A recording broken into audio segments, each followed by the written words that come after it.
Everybody. Thank you. Radhe Radhe. Radhe Radhe. Good morning, good evening, everyone. A very warm welcome to all of you in today's edition of Daily Wisdom from Bhagavad Gita. We are going through the Karm Yog chapter right now, 2.47, and we will continue our discussion. Today we will talk about another aspect of Karm Yog, which is the fruits of our action are not for our enjoyment, is what we are going to discuss. And we look at it from technical standpoint as well as why Lord Krishna is telling us that. Hopefully, by the end of today's discussion, this concept would be very clear as to why this point has been called out by Lord Krishna in this particular shloka. So without much ado, I'll bring up my screen to get started by invoking the blessings of God and Guru. So let me share my screen and then we will get started.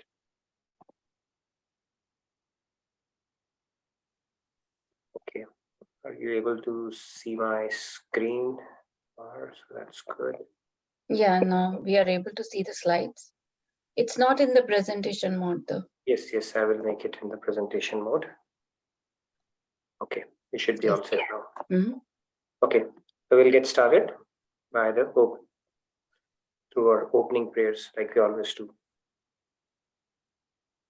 Guru Brahma, Guru Vishnu, Guru Devo Maheshwara, Guru Sakshat Parabrahma, Tasmai Shri Guruve Namaha. Vasudeva Sutam Devam Kamsa Chanuramardanam Devaki Paramanandam Krishnam Vande Jagadgurum Krishnam Vande Jagadgurum.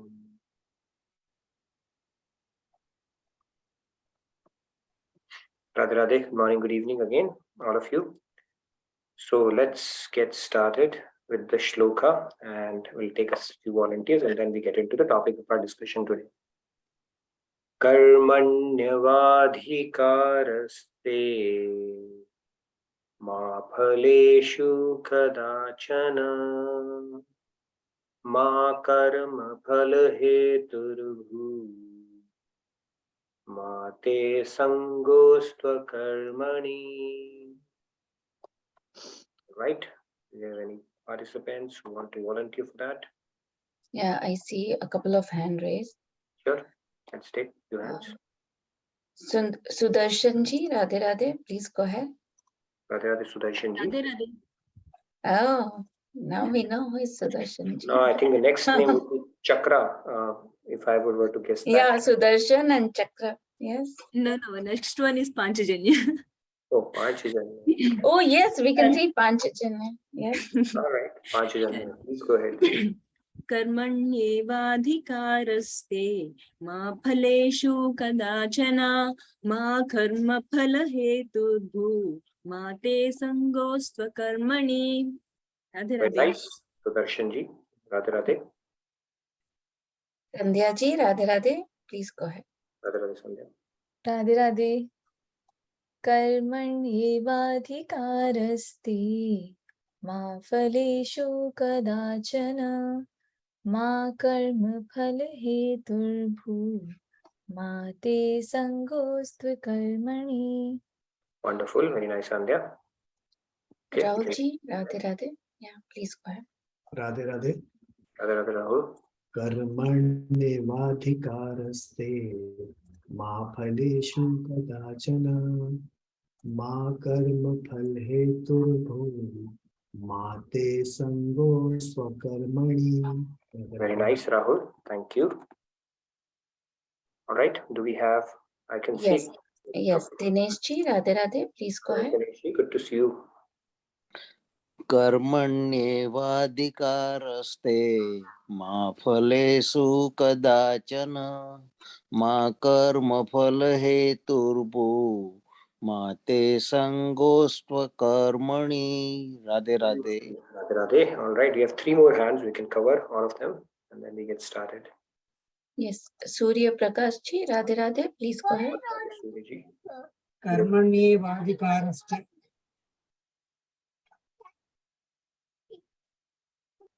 Sorry, we can't hear you. Can you? Mhm. Sairam ji, Radhe Radhe, please go ahead. Radhe Radhe, are you able to hear me? Yes. Yes, sir. Please. Karmanye vadikaraste ma phaleshu kadachana ma karma phala heturbho ma te sangostva karmani. Very nice, Sairam ji. Radhe Radhe. All right, Nitin ji, good to see you after a while. Nitin ji, Radhe Radhe, please go ahead. Radhe Radhe नमस्कार कर्मण्येवाधिकारस्ते मा फलेषु कदाचन मा कर्मफलहेतुर्भू मा ते संगोऽस्त्वकर्मणि. Very nice. Thank you. Radhe Radhe. Thank you very much. All right. Surya Prakash ji, is your audio fixed right now? You want to try or? Surya Prakash ji. I think he got. Okay, there might be some problem with the audio. Yes. So let's move on then. So let's get started with today's session. So Lord Krishna is saying you have a right to perform your prescribed duties, but you are not entitled to the fruits of your actions. Never consider yourself to be the cause of the results of your activities, nor be attached to inaction. So we have covered two aspects of it. We'll move forward. Today, I think one aspect we have covered. We'll move forward to the second one today with a quick recap. I want to show you some videos as well. So this is something that I have already shown you, the advantages of subscribing to the philosophy of Karm Yoga in our day-to-day lives. Okay, it's not only auspicious, but very, very beneficial all around.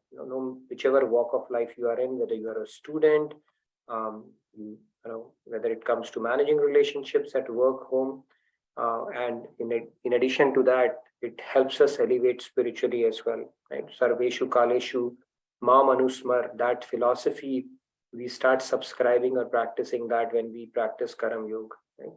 The yoga itself is the bhakti aspect of it. So it makes our work a devotion as well. Like we say, work is worship, but when we truly do our work as a worship, it becomes Karm Yoga. Okay, that is how essentially you can look at it. And then, of course, it will take away the stress and other distractions in your life, and it will enable you to perform to the best of your ability. So much so that you can even surprise yourself when you start working with the spirit of Karm Yoga. So let's move on. We spoke about the default setting part of it, the two circles, circle of our control and circle which is not in our control, right? So this is a very important concept because we are often confused, or let me put it the other way around. We don't put in a lot of thought with regards to what we are focusing on. Is it something that is within the circle of my control? Or is it something that I'm thinking or worrying about which is beyond the circle of control? Right? The whole art is to having a default setting where intuitively we know it's beyond, it is not something which is within my circle of control. So knowing when to let go of it and knowing what to focus on in so many spheres of life. So the default setting, if it is we are tuned to focusing on things which are beyond our control, we need to shift away from that. And that shift has to happen through deliberate practice. Why would you do deliberate practice? Because you have contemplated enough on this aspect of it. Because we all want to lead a stress-free life and we all want to do the best that we can in everything. That is why we need to make that paradigm shift, especially if our default setting is worrying about things or complaining about things or whining about things which are beyond the circle of our control. So that is the key message in that first principle of Karm Yoga that we are discussing. And we spoke about the actions. There are two types of actions. Actions which are performed with mind and intellect, and the second type 2 action which is performed not only with mind and intellect, but there is an attachment component to it as well. Okay, that starts becoming suboptimal when we bring in that attachment aspect of it. Okay. We spoke about that through a lot of examples, that When we are not attached to something, it actually helps us perform much better. Now, let's look at, okay, and this is a prayer we introduced yesterday, Serenity Prayer. It's a very important prayer. Maybe if you want to stick it, you can stick it on your note somewhere where you can refer to it. That grant me the serenity to accept the things I cannot change. We have to have acceptance around that. Courage to change the things I can. And most importantly, wisdom to know the difference. If we do that, we have already made giant strides with regards to knowing the circle of our control and circle which is beyond our control. So this prayer is a very powerful means to reinforce that concept. Okay. All right. Now today, I'm going to show you a video of some of the elite athletes, people who are high performers, high achievers, and see what they have to say. They would not have probably read Bhagavad Gita. Maybe they have, I don't know. But these principles are so powerful that somebody knowingly, unknowingly, consciously, subconsciously, voluntarily, involuntarily, whatever way, they have been practicing and reaping the benefits of it. Okay. And even humans, especially in endurance sport, when they reach a certain level, they also have an humility to understand there is only so much they can control. Right? Like Newton had that humility when he reached the pinnacle of his scientific acumen. He said that while I was busy playing with the pebbles, an entire sea lay in front of me, yet to be explored. So Newton said that because he realized that whatever discoveries he has done so far, he has barely scratched the surface of so many things which are yet to be unraveled. That humility comes. So it comes from a position where you have reached the zenith pinnacle or epitome of something, and then you realize, you know what? I have control over only certain things, not beyond that. That realization dawns on you. So let's look at Mr. Michael Phelps. He used to be in Phoenix as well, but he was not my neighbor, just the same city which I was in. I knew him, he didn't know me. Okay, that was another amazing thing. So let's see what he has to say. By the way, this guy is an amazing, probably one of the greatest athletes ever. Okay, he won the highest number of medals in the entire Olympics, 28 medals. Okay, this probably exceeds more than I don't know, maybe 20 times the number of medals our country has won in Olympics, with the exception of Olympics, one individual. Okay, so let's carefully hear out what he's saying. Okay, and then let me know if you're able to hear it. I'll know deep. Is the audio clear? Great. All right, I'll replay it again. Yes. Yeah. I'll know deep down inside that was the best that I could do that day. So recently on the blog, I've been talking a lot about the problems with outcome-focused thinking and the benefits of process-focused thinking. Now, there's been several studies that have been conducted that show the benefits of process-focused thinking, but just to kind of talk you through it very briefly, there's two main problems when we focus on the outcome of our efforts. First of all, we lose sight of the growth and progress made along the way while we were working towards achieve that desired outcome. And then secondly, we neglect to create a strategy or a process that will lead us to success. But when we focus on the process, we're able to focus on what we can do daily to achieve our goal. And we're not obsessing with and focusing on the future outcome that we're working towards. We're instead just worrying about what we can do every single day to ensure that we move closer and closer to achieving our set goal for ourselves. As you know, it is the 2016 Olympics in Rio, and easily the most decorated Olympic swimmer in the history of the sport is Michael Phelps. And I was listening in on an interview between him and Bob Costas, and Bob Costas asked him a question that directly relates to this topic of outcome and process-focused thinking. You're a guy who likes closure. You like the chapter to end the way you envision it ending. So suppose in Rio, you do really, really well, but in your last individual event, the 100 fly, you take a silver. instead of a gold. Would that haunt you? So Costas asked a question that, as you can tell, is focused on the outcome. He basically says, Phelps, if you were to go through your final race and you were not to achieve your desired outcome, which of course would be winning gold, would that haunt you? Why I love Phelps's response is because his response immediately shows that he is clearly thinking about the process as opposed to the outcome. Would that haunt you? No, because I know I could look back at how I prepared and I would know that I did, but Bob and I did whatever we could do to prepare ourselves to be the best. So I think now being able to prepare how we have, I'm willing to accept whatever results I get. I mean, sure, will I be ticked off? Probably, but I'll know deep down inside that was the best that I could do that day. So I just love this response from Phelps because it shows you his mindset. It shows you that he is solely focused on putting in the hard work and dedication that is needed to achieve his goals. He understands that he cannot control the outcome of his efforts. He can simply control the work that he gets done in order to achieve those goals. And it just shows you that he is totally focused on the process.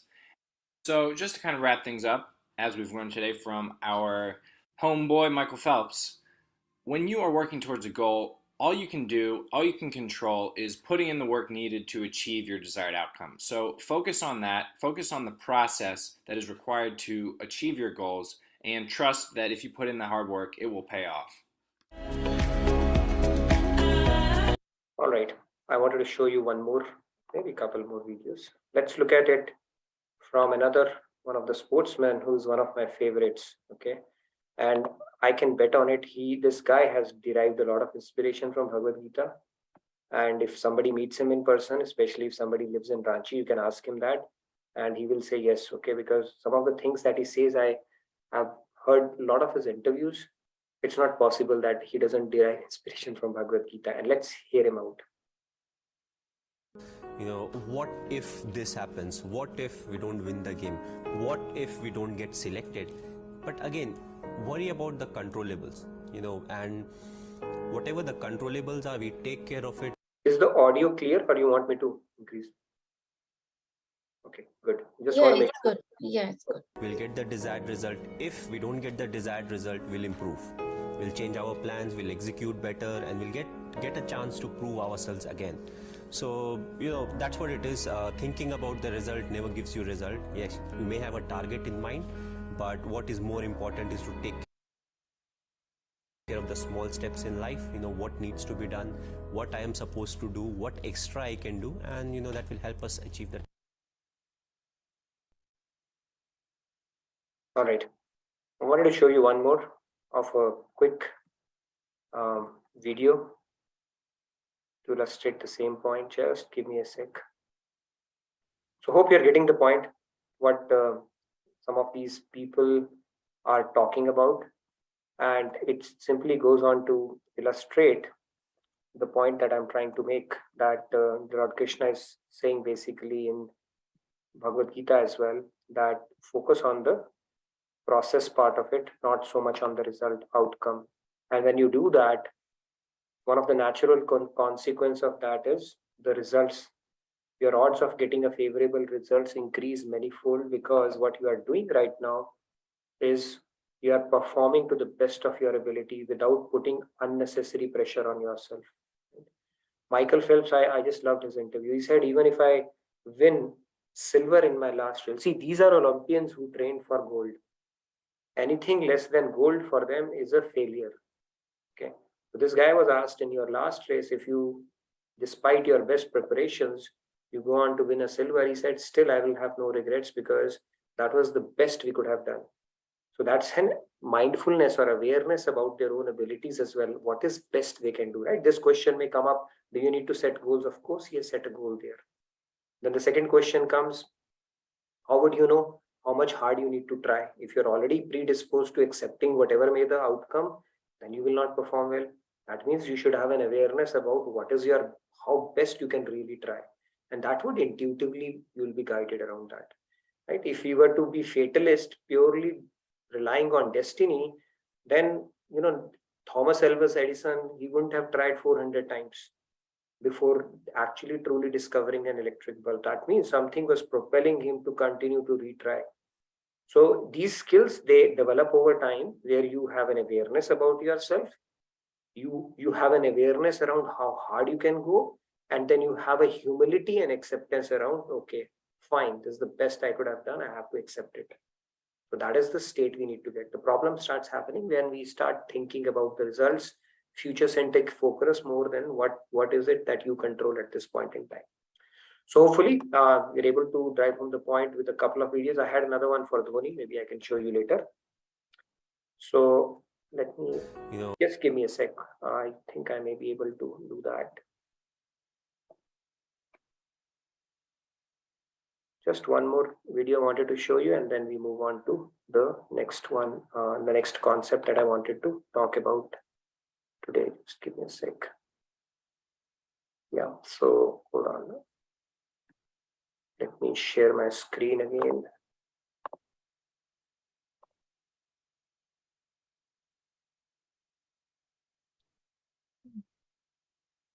We can see the shots if that's what you're. Yeah, you are able to see the shots? Yes. Yes. On the YouTube page. That is what good. I'm going to play now. कोशिश करता हूं कि मैं result के बारे में ना सोचूं. मैं इस बात में बिलीव करता हूं कि प्रोसेस ज़्यादा इम्पॉर्टेंट है, क्योंकि प्रोसेस की वजह से आपको रिजल्ट मिलता है. तो हमें मेक श्योर करना पड़ता है कि जो प्रोसेस है हमारा, लेट्स से हमने एक आइडेंटिफाई किया है कि ये हमारा टारगेट है.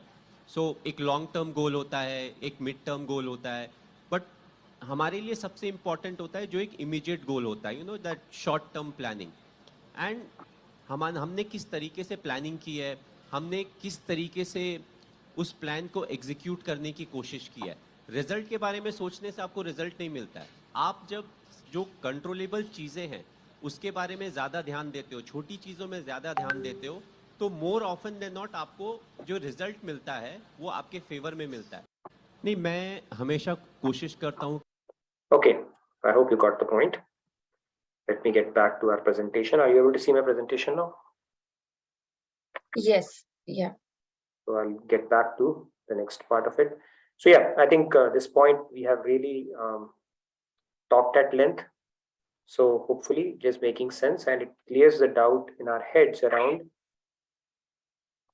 how this principle works, which may sound a little counterintuitive, but this is how it works. Okay, so now let's move on.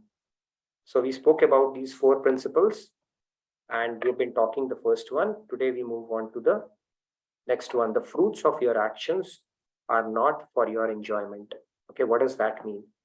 Let's get into that.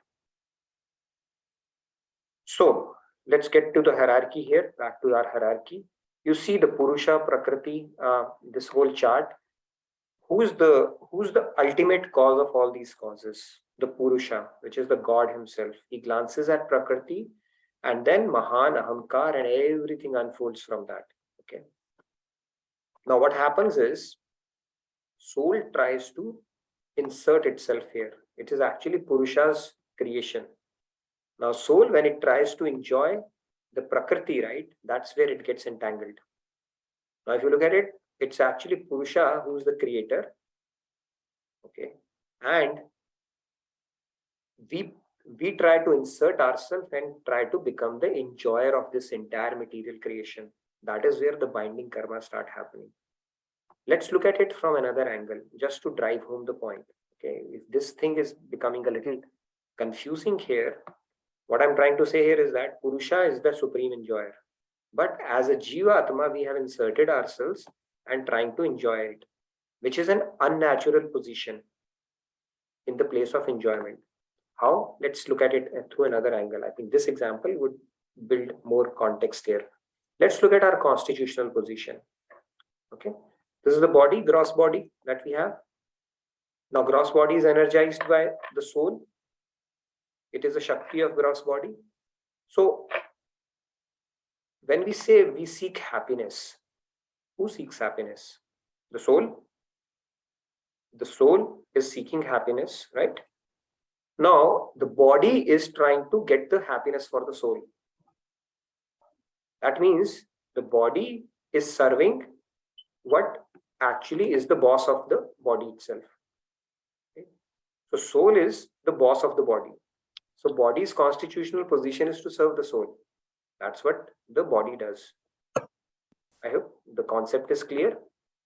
Similarly, if we go further, the soul is energized by super soul, the Paramatma aspect of it, right? We have spoken about it, the Kshirodakshai Vishnu, which permeates, which is Ananyo Anan Mahato Mahan, right? Smaller than the smallest and bigger than the biggest. This permeated our soul as well. Now it is energizing the soul. So now if you look at it, the constitutional position that is developed automatically, body is the servant of the soul. By the same yardstick, the soul is the servant of super soul because it is being energized by super soul. Okay. So this is a key concept to be understood. In Chaitanya Mahaprabhu, in Chaitanya Charitamrit, he says very clearly, Jiven Swarup Hoye Nitya Krishna Das. So this verse is actually from Chaitanya Charitamrit, where he's saying the soul by nature is the servant of God. It doesn't seem appealing, palatable to our ego, but fact is we are actually eternal servant of God because we are being energized by God. So when you are part of something, your constitutional position is to serve the whole. And even by this hierarchy, our body is serving the soul because body is energized by soul. And the soul is energized by super soul. The soul has to serve the super soul. So this constitutional position is automatically established. Let's look at it through another analogy. Okay, this is a beautiful analogy that Swamiji gives. That is the analogy between, let's look at it.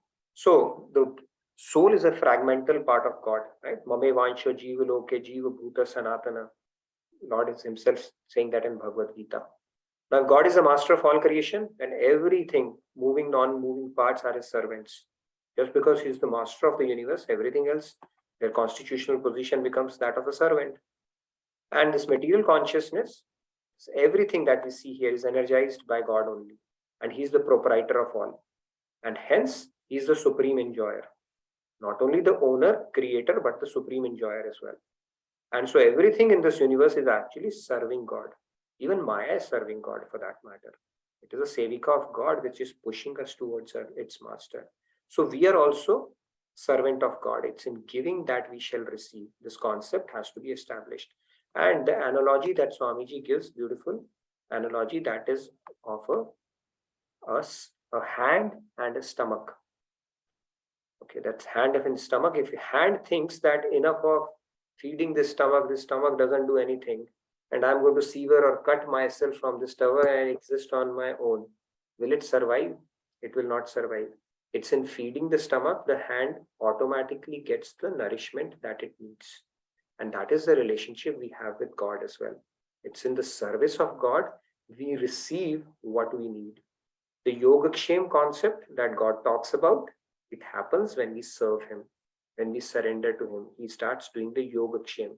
And what Yogic Shame entails? Yogic Shame entails providing for what we lack, preserving what we already have, and finishing off what we have and we don't need. All of that God does through Guru. By the way, Yogic Shame, Guru can do remotely also. He doesn't have to be in front of you. Okay, so if your Guru has closed his Leelas, or even if he's not physically present in an avatar form in front of you, Yogic Shame he can do remotely. The Premadan, he'll come in front of you. When you're ready, he'll just come silently, look at you, hug you, punch you, slap you, whatever, kick you, but he will give the Premadan right in front of you at that point. Okay, that is how that works. So the point here is that being a part of God, he's the supreme enjoyer. We have to understand that. Now, God is not a kind of an enjoyer where you give it to him, you know, with the consciousness that all the fruits are for your enjoyment and you lose out on everything, because he's not a conjuice makhi juice. What he gives you in return goes much beyond what you would have otherwise derived pleasure from just by choosing to indulge in the fruits of your own action. That is how this principle works. Okay. We just have to forfeit that and say, I'm doing it for your pleasure. That consciousness we have to build with repeated practice, of course. Right? That is one of the questions that came up. How do we do that? We do that by the power of contemplation. That, okay, Lord Krishna has given me this principle, I need to practice it. And that could be some triggers we can set throughout our day that, okay, I'm working. Why am I working?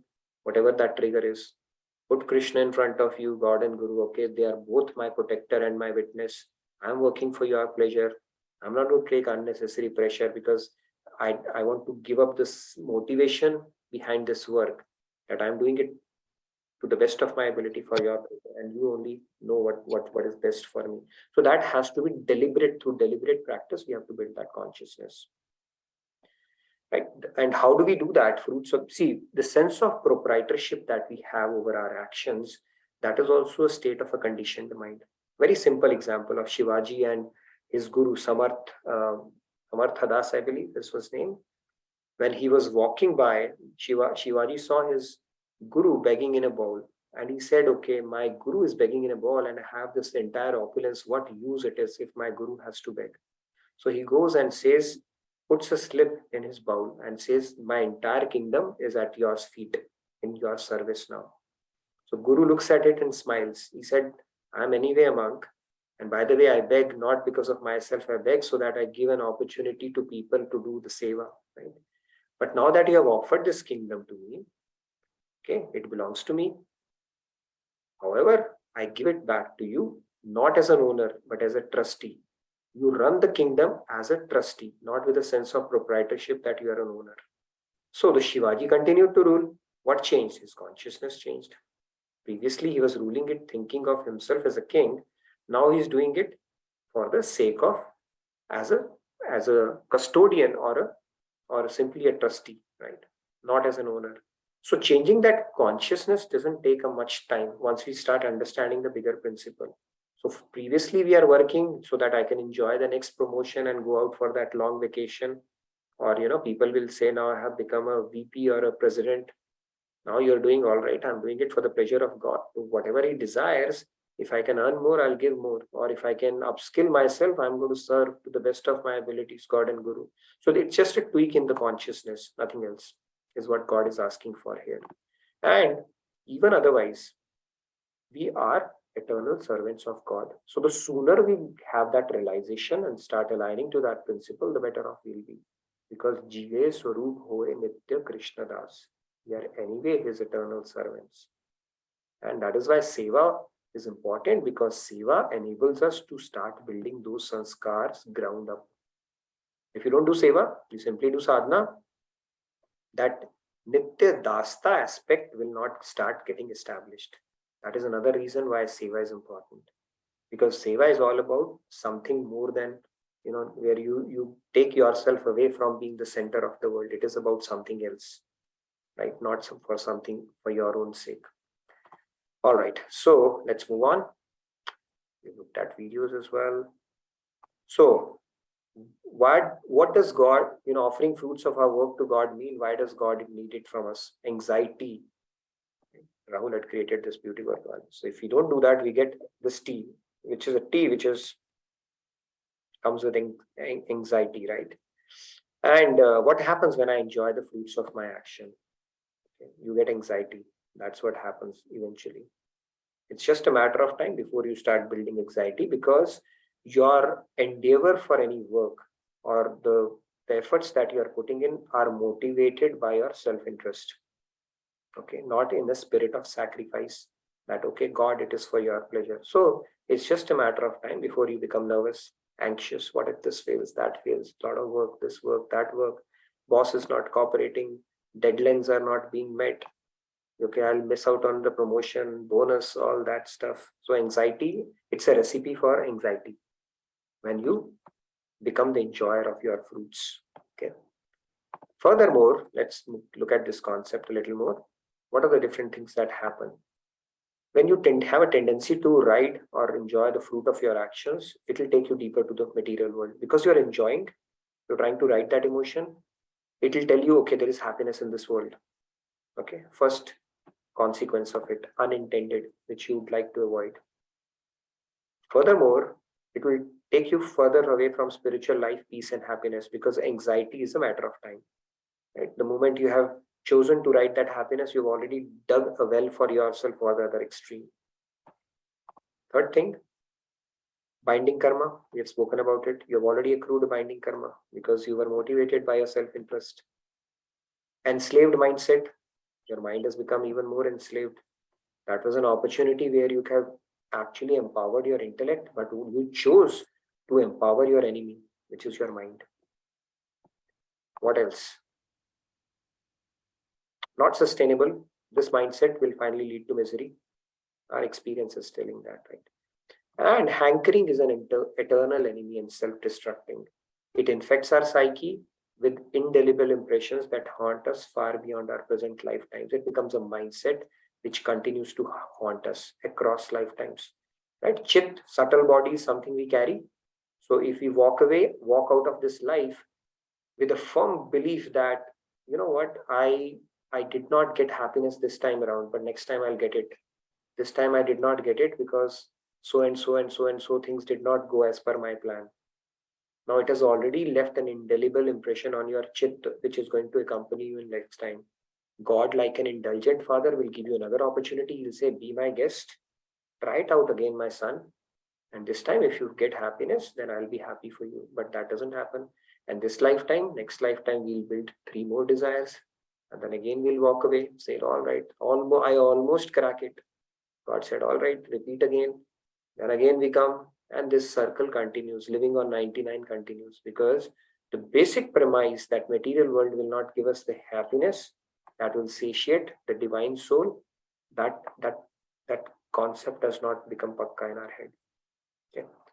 So that is why Lord is saying fruits are not for your enjoyment. Okay, so now let's get to the basic arithmetic before we take on any questions on this topic. Let's discuss the arithmetic of Karm Yoga. It's a very important, interesting thing for an average human life. So first thing, we spoke about the benefits that we get from Karm Yoga. Now today we are going to talk about a huge benefit by pure numbers, statistical numbers. So let's look at that. Okay, this is a matrix of our life. It's all blank. Okay, we'll start painting it now. So let's start with an age of 100. Age of 100. Let's say we are going to, assuming we are all going to live for at least 100 years, including the donkey's years, dog's years that we have stolen from other animals. Now 1/10 principle is anyway there. Ek dasham hissa, like God says, 1/10 of your wealth, 1/10 of your time spent in spiritual pursuits. One of the things that as humans, it's incumbent upon us to seek the higher truth. Right? Like Vedavyas, Brahma Sutra has written that commentary, right? The synopsis of the Vedas. The very first sutra says, Athato Brahma Jigyasa. He says, know who is God. That jigyasa, that curiosity, that question has to be planted in your head when you are born as a human. Athato Brahma Jigyasa. If you don't have that question and you spend your entire life taking care of your kids, family, eating, doing potlucks, paying EMIs, and partying around, traveling around, it is a waste of life. So 1/10 anyway has to be spent in these pursuits. So let's look at some numbers, cold numbers here. So let's say you go on to live on for 100 years, 100%. Okay, dot 100 years. Then you get effectively 10 years.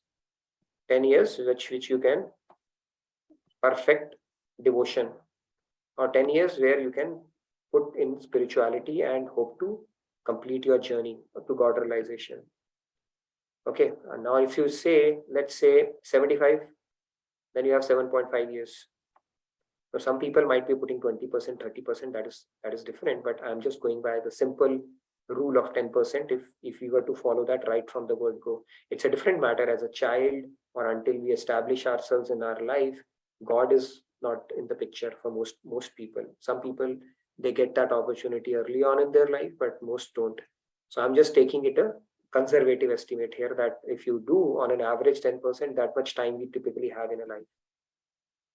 Okay, now if you go with 50%, 5 years, and if you go with 25%, 2.5 years. Okay, Having said that, now let's look at it from a work standpoint. How much time typically a work day takes for us? About 8 hours. 8 hours is a typical work day for everybody. Some people may work for 10 hours, which is good, even better, more opportunity. This is a typical working hours for everybody. Now, if your work, you can integrate with worship, the Karm Yog part of it, it immediately gives you 30 years. Okay, and you can simply multiply with a factor of 3. Okay, this is the power of Karm Yoga if you can actually integrate it in our life. There's a 3x gain directly, which is a huge gain, right? Something increases your odds by 300%, it's a pretty significant gain. So this is in simple arithmetic. If we can integrate Karm Yoga, and this is a practice which has actually taken your devotion to another level. Because now your work, you don't have, see, setting aside time for sadhana is one aspect of our daily practice. But if you can integrate Karm Yoga to your daily life, you're actually having that nirantarta, continuity in your devotion even while you are working. That is the power of this concept. Okay, hope it makes sense purely from a number standpoint. Great. Any questions before we get into the next segment? Any questions on what we have discussed today and watched a few videos as well? Yes, Sandhya. Sandhya ji, please go ahead. This is not directly related to Karm Yoga, but this is regarding one point that you mentioned about Yogic Shame and Premdan. So after Premdan, one achieves God realization immediately, or even after that there is a process that is being followed? Premadan is when you are ready. There is not even a seconds delay basically. It says, it's like you get your entitlement, you are a done deal basically, that moment. So God has given, God through Guru has given you the topmost prize at that point. That is God realization only. Yogic Shame is an ongoing process. Yogic Shame will continue throughout our life based on the level of our surrender. Premadan is the final thing. You get the Divya Prem because your vessel is ready. If the Guru were to give you a Premdan now, let's say Guru comes and gives you maybe a fraction of a Premdan, you will just collapse. We cannot take that bliss. We'll disintegrate. That is how powerful it is. So when our vessel is ready, when it can hold that, then Guru will give that, and only Guru knows your antakaran is fit for it. It's just like if you put milk in a soiled vessel, it will curdle immediately. And there is a saying in English that only a gold vessel can hold a tigress milk. Now, I don't know who has tried to milk a tigress, but that's the saying. So you need that vessel, and when that vessel is ready, then God will give you Premadan. You have already become Malamal at that point. But it is said that in order to give Premadan, Guru usually comes in front of you, even though he might not be in physical form in that avatar in that particular time. But Yogic Shame is through satellite God can do, okay, remotely through wave satellites or however he does that. So that is how it works. Thank you. No worries. Beautifully explained. I see, I just now saw Jyoti ji's hand raised. Yes, Jyoti ji. Jyoti ji, do you still have questions, Jyoti ji? Yes, please go ahead.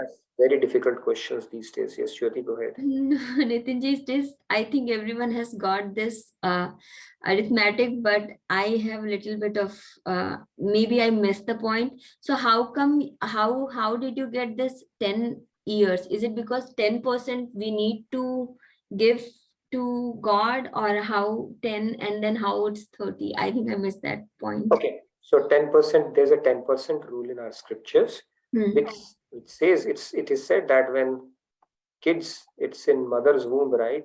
That existence is pretty miserable. Okay.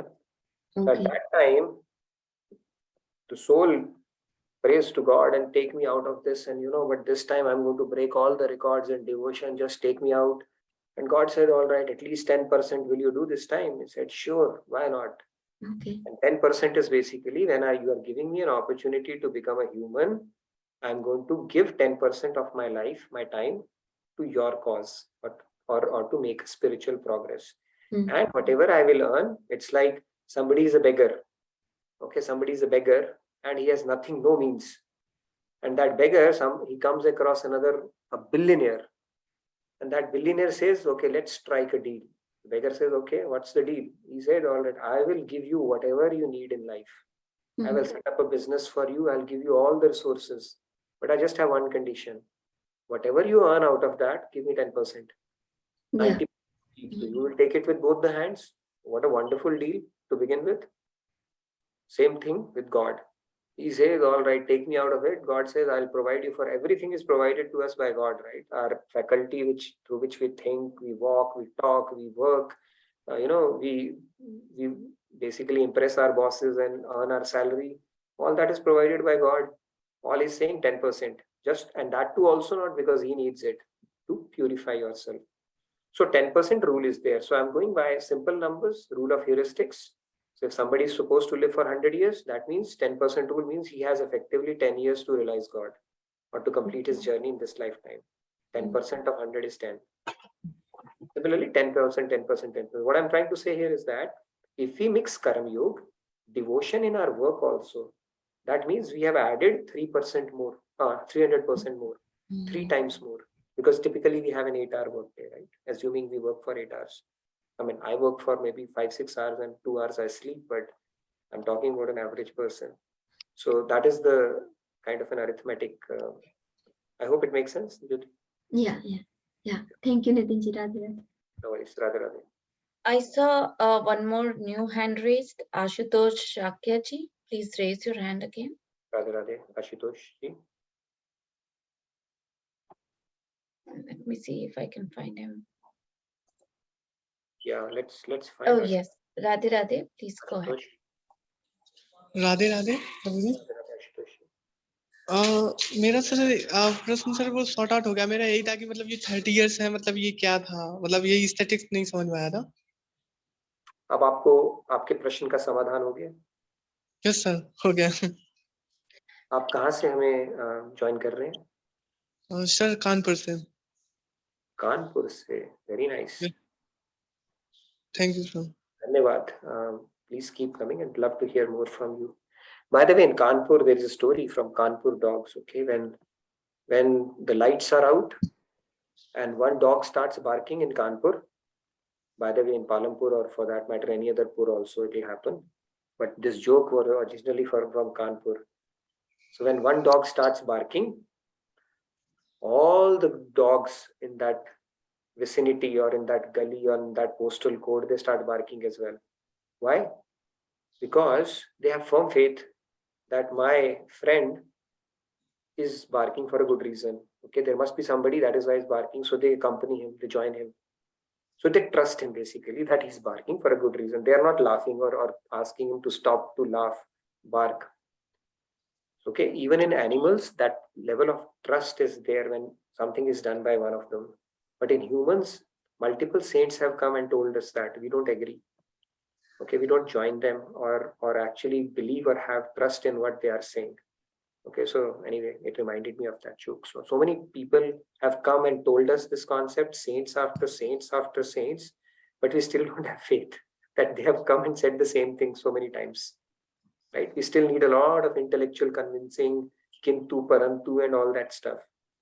Right? That's because of our buddhi devi. When we were kids, we were innocent. Right? When we were completely sharanagat to whatever we were doing, and then mother would take care of us. But now our buddhis have come to a certain level that where our ego does not permit us to take the word, even if it's coming from a God realized saint. So that is the problem. Okay, couple of other hands. Let's hear them out. Yeah, thank you, Ashutosh ji. Manish ji, Radhe Radhe, please go ahead. Radhe Radhe, Pallavi, everyone. Nitinji, can you explain the karma yoga aspect of the calculation? I lost my audio when you were explaining. Sure. So Karm Yoga is basically, we have spoken about 2 principles. The first one that we have spoken about is that follow the process. you are entitled to the efforts, but not to the results. So you align to that principle.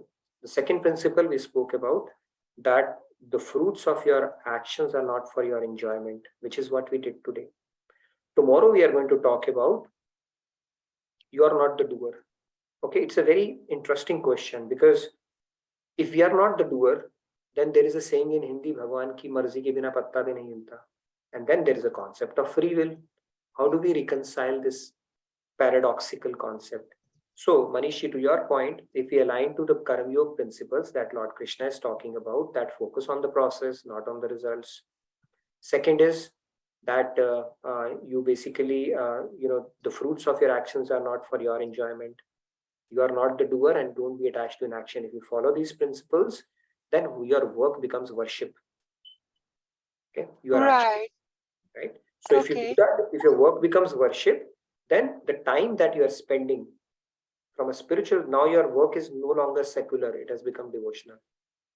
So that means your odds of success have increased threefolds. Make sense? Okay, got it. Yeah, I understand now. Thank you. For a typical 8-day work day, 8-hour work day. Okay, thank you very much. Yeah, thank you, Manishji. I have a question, Nitinji. So we learned that soul has constitutional position to serve the God, and we have our constitutional position is being a servant of Paramatma. So I would want to learn what are the different ways that we can serve to God. What are the different ways through which we can serve God, right? Tan, Man, and Dhan are typically spoken about, right? Dhan is the lowest one, Tan is the higher one, Man is the highest one. So Manasi Seva is the highest one for God. And other way to basically serve God is by continuing to work on ourselves. If we continue to work on ourselves, God will be very pleased. Why would he be pleased? Because now you are trying to align to his teachings, his principles. So if we are following Bhagavad Gita and trying to align to the principles that Lord Krishna expects of us, that is also a service to God. He will be happy if we improve ourselves, if we make inner growth as our priority. If we please God, if we please our Guru, that will also please God. So there are multiple ways of serving the God, by following the instruction of your Guru, by continuing to work on ourselves, by aligning to the principles of the scriptures, and then through our Dhan, Man, and Tan, whatever seva we can offer. All these things enable us actually to serve God. Yeah, thank you. Beautifully answered, Nitinji. Just a follow-up quick thing is, many people mention that they are doing social work. They are doing Jan Seva is Bhagwan Ji ki Seva. So how is it that if someone is serving poor, that means you are serving God? So is that something we can align?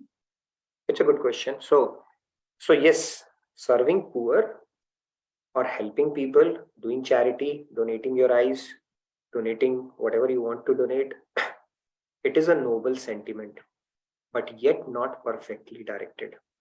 Okay. Why I'm saying perfectly directed? Because if you are doing it, thinking that you are doing it, and you are deriving the pleasure out of it, you are operating in the mode of sattva. It is a good deed. And Bhagavad Gita tells us being good is not good enough. You have to go even beyond sattva. It will give you meritorious deed and send you to Swargloka, celestial abodes. But that is also a golden jail. When you exhaust those merits, you are again back to 8.4 million. So what's the point of doing that? The only way to purify that is to go for Shuddha Sattva, even beyond Sattva. Now you could be doing Jan Seva and yet be attaching to Shuddha Sattva. I'll give you a very simple example. Mother Teresa, once she was asked that, how do you serve these lepers? They look despicable. You don't even feel like touching them. How do you serve them? She said, it's my way of serving Jesus by serving them. So even though on the exterior, on the external, it looked like a Jan Seva, but the consciousness in which she was doing, she was serving God. That can make the whole difference. So you could be doing Jan Seva, but as an instrument of God for the pleasure of God. Then it becomes beyond Sattva. And if you're doing Jan Seva for the sake of your own pleasure, it becomes Sattva. So it is just the consciousness which makes all the difference. I hope that answers your question. Yes, absolutely. Thank you. So Sattva is binding. And we have to go beyond Sattva if we have to get out of this cycle of birth and death, is what Bhagavad Gita is telling us. We have to go to Shuddha Sattva, beyond Sattva. Thank you. Samji, Radhe Radhe, please go ahead. Radhe Radhe, Samji. Radhe Radhe. Radhe Radhe. Radhe. Wait, I forgot my question. Wait, I forgot. Should we come back to you? I forgot my answer Yeah. to you. When Should I we remember, come back to you? Yeah, when I remember, I'll raise again. I think it has something to do with your name. Right now it's flying all around the place. Okay, yes. Pramodji, Radhe Radhe. We have some announcements after that, and then we'll come back to your question. Yes, Pramodji. Yeah. Radhe Radhe, Nitinji. So I have a question. So I'm in complete alignment with the first principle, which is the NATO, and importance of concentrating on the process. My question is regarding the second one of the fruits are not for your enjoyment. So if you do that, if you concentrate on the process, and if the result is favorable to you, what should be the attitude in which you accept that result if you are not supposed to be happy about it? As a prasad of God. So when we go to a temple, okay, there are multiple prasads there, right? If you are a kid, like our little one does, he goes and picks chocolates. Whichever chocolate Swamiji gives, he'll pick up the ones which are his favorite. But for adults, we don't tell Panditji, okay, you gave me this particular laddu, which I like, I'll take it as a prasad. But if you give me that other puri, right, or something different that you don't like, I'm not going to accept it. So we simply have a prasad buddhi around it. We accepted God. Maybe that's your desire. You know what is best for me. And some of the best gifts in life do not come in the packaging that we think we should get it in. So it could be in a package, which is good for us, but then God is giving it to us, so we have to accept that too. I'll tell you a story of an old man. There was an old man and his son came to him. And he said that, father asked him, son, your birthday is coming. What do you need for your birthday? He was turning 16 or 18. He said, I need a Ferrari. Obviously, his father was very rich. So father said, all right. And then the son with a lot of expectations comes, and his father, he had a book, Bhagavad Gita book lying for him. And this guy got so mad at his father, he just shut the door, banged the door and went out because he had very high expectations. He's going to get a car, that he was hoping for. He shut the door, slammed the door and went off. He said, I'm not going to come back. After, and he just left. People can do such things in a fit of rage. And then he came to know after a few months that his father is no more. So he had that feeling and he just came back. He opened the door and when he walks into that room, he sees that book that his father had given him. And he looks at that book and turns over a page. And inside that page, he sees a key to the Ferrari, okay, that his father had gifted for him. So sometimes the packaging in which we get things may not be palatable or may not really go in the way we want to see. So God has this plan for us. We just have to trust him on that.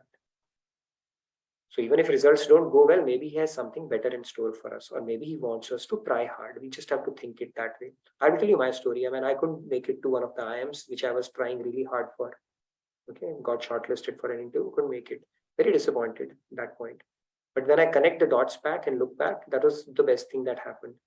I would have taken up a plum job in Bangalore, Silicon City, ruling the rats there and been happy there.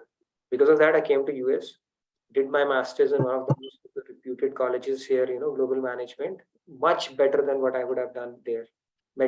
Got an opportunity to meet Swamiji here in US, and rest is history. But at that point, I could not appreciate it, right? So that is why we just need to have a prasad buddhi around what's happening. Steve Jobs in his Stanford speech, he said that the best thing that happened to his life was him getting fired from his own company. Right? Then he floated Pixar. So we've got to trust God, because when we'll connect the dots back, even if something which may seem like a failure, but if you have the right attitude, which will draw God's grace, will take us places. So that's how I look at it. All right. Amazing story. Amazing story. Yeah, that Thank Bhagavad you, Gita Nitin. story, it's a very powerful story. Very powerful story. That is how God gives us things as well. We want in a particular packaging, but God says, all right, I know what you need and I'll give it to you in a package. Just trust me on that. Yes, Sandhya, you had a question as well, or we can make the announcements? Yes, please go ahead, Sandhya ji. It's a comment from a participant that they got goosebumps when you said this story. Amazing story. Yes, amazing story. Yeah, it is a nice story. Yeah. And just one point, if I could probably quickly add to that Prasad Buddhi, another thing is, if we get something that gives us happiness, or so-called good situation or surrounding, that is a situation which helps us realize that this could not happen without God and Guru working for us, right? So that really takes us even further closer, and our gratitude comes out very naturally. So that very true. I'm going to touch upon this concept when we talk about the concept of doership tomorrow. Swamiji told me that he said that the best way, easiest way to test God and Guru, I'll tell you, just hear it out carefully. If you want to test God and Guru in action, take up something, okay, some seva, which is much beyond your capacity, which you think is because it's coming from your Guru. Okay, just for a fact that you cannot do it. Just take it up and put in your best. And when it gets done, you will realize it was not you who did it. And trust me, I realize it pretty much every day. And in the course of doing this seva, I've been realizing it, and it has sunk, that concept has sunk in so deeply. This is the best way to test the grace of God and Guru, how they act through you, how they enable you. And while we may think we are doing it, of course not. They are the ones who take control. And another thing I'll tell you about seva, when God and Guru have to grace you, they give you seva. Why? Because they cannot be whimsical. They cannot distribute it in free fund. So in order for us to open up their hands, they have to follow certain rule. And that rule is, give them seva. When they discharge seva with a good bhav, the floodgates of grace will start opening up. So this is how this principle works. Beautifully said. Now I know why Swamiji asked me to do seva. Yes. If you are getting seva coming in from Guru, latch it on as if you have hit a lottery. Trust me. It's one of the biggest grace, actually. Seva has meva. Yes. Seva has meva. Wow. Beautiful. Yeah. Real meva is in seva. There is one more question from Ashutosh Shakya ji. How to make 30 years of work to worship? 30 years of work to worship is by aligning to the principles of Bhagavad Gita and attending these sessions and taking that knowledge deeper and doing your self-study and start putting it to practice in your day-to-day life. If we do that, we can actually create not 30, even more than that. It really depends on our speed. Right? We can actually carve out maybe 50 years worth of quality within 10 years if we are really serious about our spiritual growth. So time is not a limiting factor. We just have to align to the principles and start using our life as a laboratory to test out those principles and start practicing it. That is why we have a beautiful journal that we have created, right? Yesterday we socialized that. If you have not registered for it, do that. It's a great way to start making a difference in your day-to-day life and seeing the benefits around it as well.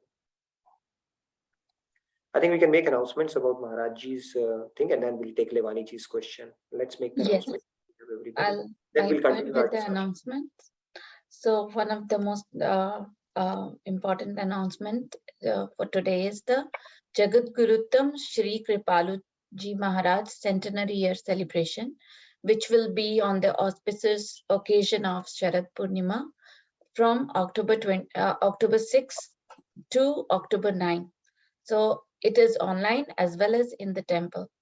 So do not miss it. This is learn about Maharajji's life and teachings, 24 hours of Akhand Kirtan, 108 types of Bhog Dawat for Sri Maharajji, special lectures by Swamiji, and exciting quiz trivia on Sri Maharajji's life and teachings.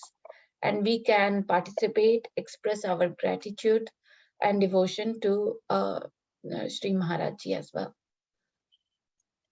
Great. Nitinji, would you want to add on to? No, if you have not, please do that. I think the last date was probably yesterday, or maybe today we can do that. We did an impromptu stuff yesterday. We just got to meet at temple. So although it was not planned, we weren't sure that we have run out of time or not, but we were able to put together something really together quickly, completely impromptu at temple. And hopefully it gets submitted and gets accepted as well. So we'll see how that goes. But thank you for the announcement, Pallaviji.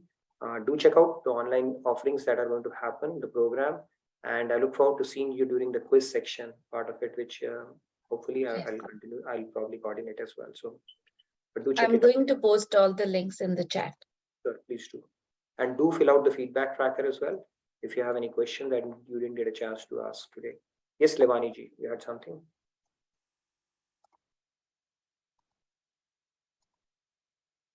Levani ji, that... Yes, please go ahead. Radhe Radhe, Levani ji. Radhe Radhe. I don't have a question, just wanted to thank you. It was an amazing session today. Like you're on fire today. Thank you.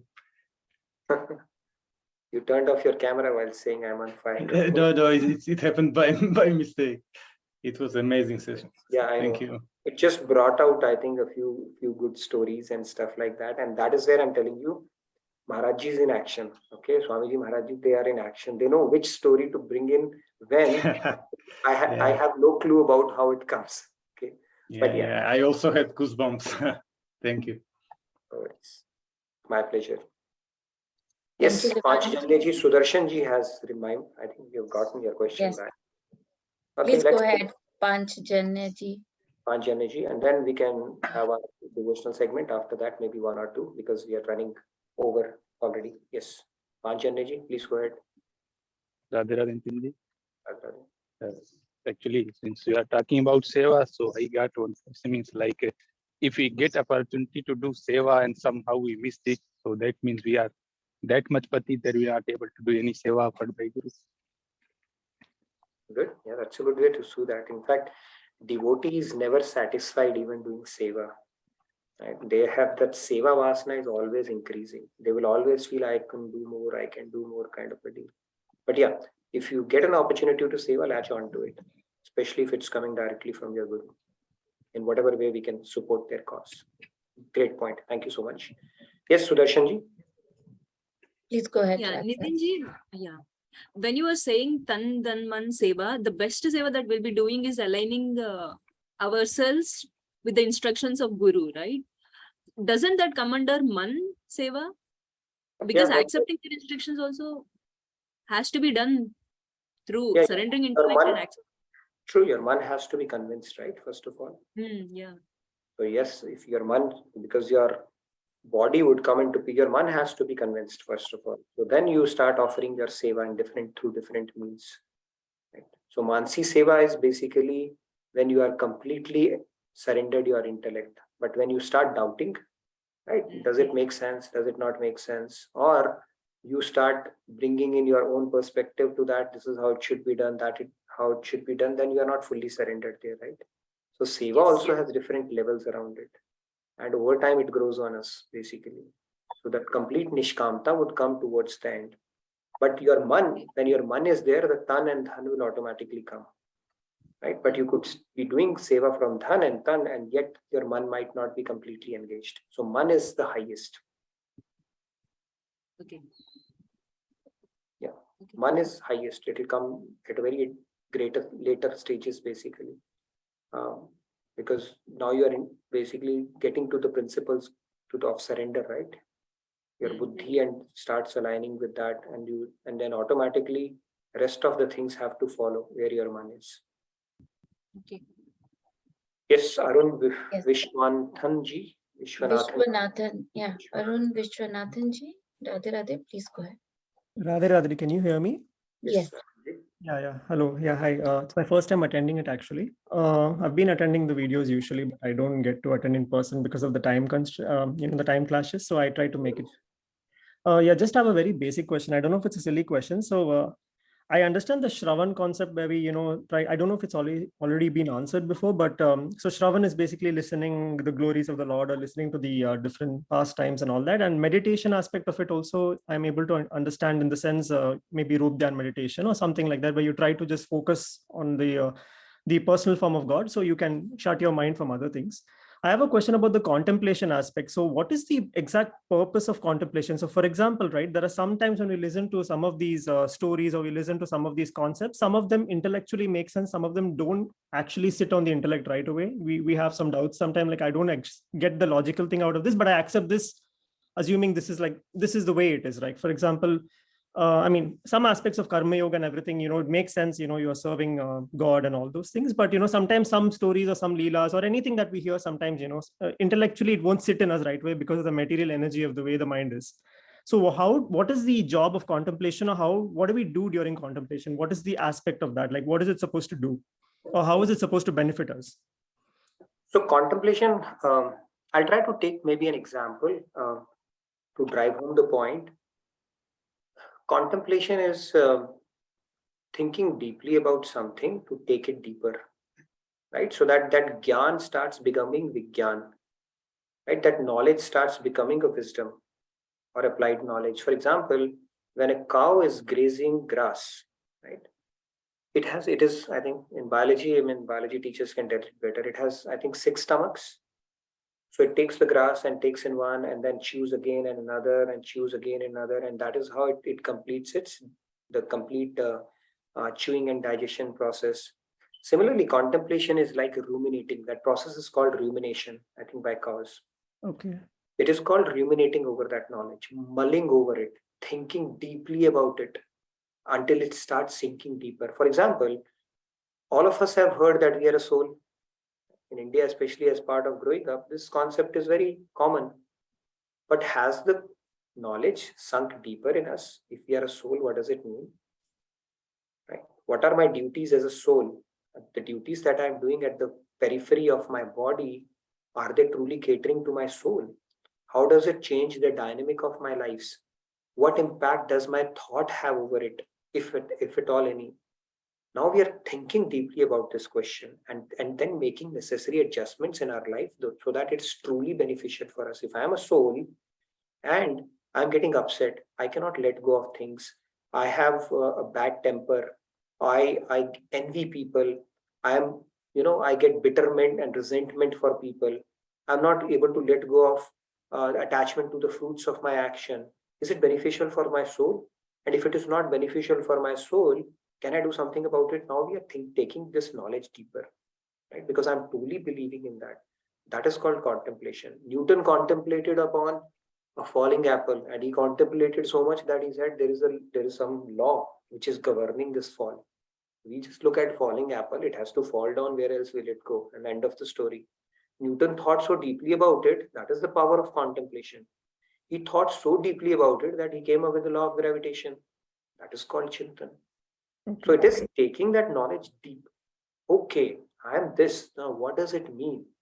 How can I enable myself and get closer to the principles that are going to be truly beneficial for me? That is the power of contemplation. Okay. Person who is sad, deep contemplation leads him to commit suicide. That is the power of contemplation. So there's a difference between Chintan and Chinta. Chintan is constructive, where you are thinking it very deep, taking it really deep. So many concepts that we study, right? The entire research is around contemplation. You think it from different angles and stuff like that. So that power God has given us, provided we channelize it. So that is, I think Levani ji has a better answer for you. So you can add into it as well. Please go ahead, Levani. Radhe. I asked something like this to Swamiji once. I said how to understand Leelas and things like that. And he said that whenever you need your buddhi, like to understand Tattva Gyan, or use it in the world, use your intellect to the maximum. But whenever things go to Leelas of God, your intellect just will fail every time because you cannot understand how it's happening. And he said, just only take manas, only take your mind there, not your buddhi. And eventually you will understand what's happening there. And that's how you will elevate in these stages. Thank you. Man Bhagwan mein, buddhi sansar mein. That's the word. Exactly. Put your intellect in the world and put your mind to God. Yeah, I was just going to ask that, is it okay if at this point, sometimes you don't understand some concepts, but you take it as is, and then you eventually maybe get some answer later on? Perfect. Yes. That is the way to go. Okay. It is called a journey from understanding to understanding, not from doubt to doubt. So it's like this, Arunji. Swamiji explains, he has a beautiful answers for everything. He said that if you have to do a 2-mile journey in a pitch dark night and you just have a lantern with you, now, will you say that only if I see the entire 2 miles will I walk? No. You take that lantern, do the first 20 steps. After the first 20 steps, the next 20 steps will come, then the next, and that is how you complete the journey. So yes, some of the things you suspend your judgment if it's not making sense, hang on to what has made sense and start proceeding. And in due course of time, you will be surprised. All the doubts will be cleared. Thank you. Pleasure to have you. Where are you joining us from, Arunji? I'm from Fremont, California. Fremont, okay. We hope to hear more from you and welcome to our sessions. Thank you. Yeah, I usually listen to all the YouTube videos properly. And the thing is, it comes after a week, right? So I follow it that way because the timing is a little bit off for me. But today I was able to join because I had some time. Yeah. Yeah, we have a lot of participants who join it through video only because of the time constraint, especially in Europe and some other parts of the world. So that is why I keep uploading them, but there's a bit of a delay there. So, but I'm glad you could make it in person, and we look forward to having you more often. Thank you.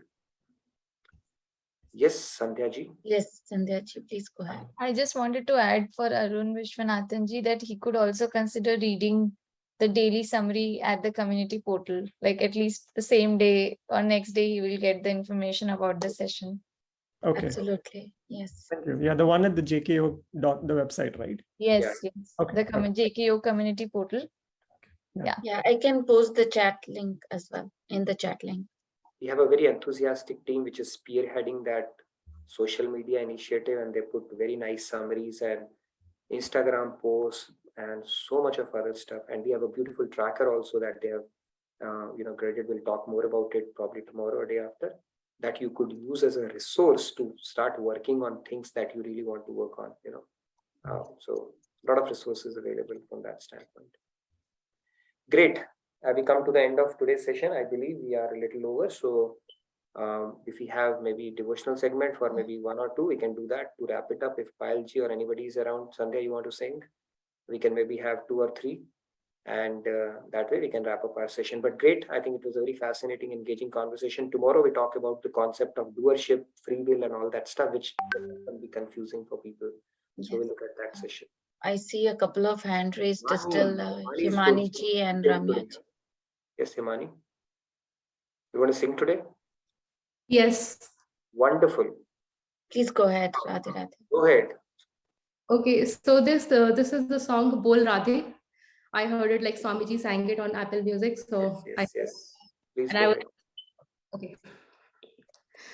पूछते हो कैसे चले आएंगे मुरारी, कौन सी सुनाए धुन लगे उन्हें प्यारी, बोल राधे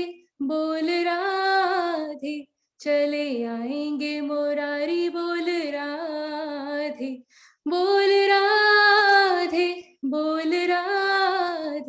चले आएंगे मुरारी, बोल राधे। कण कण में बसी गोपाला, वृंदावन का नंद लाला, कण कण में बसी गोपाला, वृंदावन का नंद लाला, राधा के प्रेम में बंधा है इस जग का पालन हारा, पावन प्रेम के धागे, पावन प्रेम के बोल राधे चले आएंगे मुरारी बोल Radhe. Thank you. Very nice, Himani. You've got some talent, serious talent going here. We'd love to hear more from you. Very nice. Kudos. Thank you. Thank you. Thank you for taking the initiative, and we loved it. I'm so glad you came and sang that, and we'd love to hear from you more often. Thank you again. Sure. Loved it. Thank you, Himani-ji. Wonderful, beautifully sung. Ramya-ji, please go ahead. Yes, Shri Ramya. Radhe Radhe. I wanted to sing Madhava Mama Deva. Okay. Madhava Mama Deva Krishna Yadava Krishna Yadukula Krishna Madhava Mama Deva Krishna Yadava Krishna Yadukula Krishna Sadhu Janardana Sadhu Janardana Sarvabhauma Sadhu Janardana Sarvabhauma Madhava Mama Deva Krishna Sri Krishna Ambujalochana Ambujalochana Kombhushubhagriva Ambujalochana Kombhushubhagriva Bimbatara Chandra Bimbanana Bimbatara Chandra Bimbanana Krishna Sri Krishna Champayana Sagra Champayana Sagra Lakna Sumautika Sharada Chandra Janita Madana Sharada Chandra Janita Madana Sharada Chandra Janita Madana Krishna Sri Krishna Madhava Mama Deva Krishna Yadava Krishna Yadukula Krishna. Thank you. Thank you, Shri Ramya-ji. I think there is a public demand that you should post the meaning of it as well. That will help even more, all the participants. So along with your rendition, that will really be helpful. So thank you again for that. I think with that, we come to the end of our today's edition. Maybe I can wrap it up with a couple of lines. So basically these lines means I'll first sing and then explain the meaning, and then we will wrap up our session. I know we are already a little late today. So it's from Radha Govind Geet. I'll just sing a couple of lines from that, which I really like. Sochana hi sadhana hai Govind Radhe Bar bar सोचना ये उनसे मिला दे Radhe Radhe Govind Govind Radhe Radhe Radhe Govind Govind Radhe. All right. Thank you, everybody. What it means is, Sochana hi, to keep on thinking that when will I meet you? Okay, Krishna and Radha, that is also part of a sadhana. That is also a sadhana. And keep on contemplating that I want to meet you. That I want to really meet you. That is also part of the sadhana, which is called Vyakul Bhav, basically, where you fuel your Vyakulta or the desperation to meet God. So I really like this line. So with that, we come to the end of today's session. And I look forward to seeing you tomorrow. Stay safe, stay blessed. And tomorrow we're going to touch upon another aspect of it, which is going to shed more light on the topic, which often confuses people, this doership and all that aspect. So thank you again. Radhe Radhe. Have a wonderful day. Great rest of your evening. Thank you so much, Nitinji, for such an amazing class. We are blessed to be at the class. And thank you all of you for participating enthusiastically. Stay blessed. Have a blessed night, blessed day. We'll see you tomorrow. See you tomorrow. Radhe Radhe.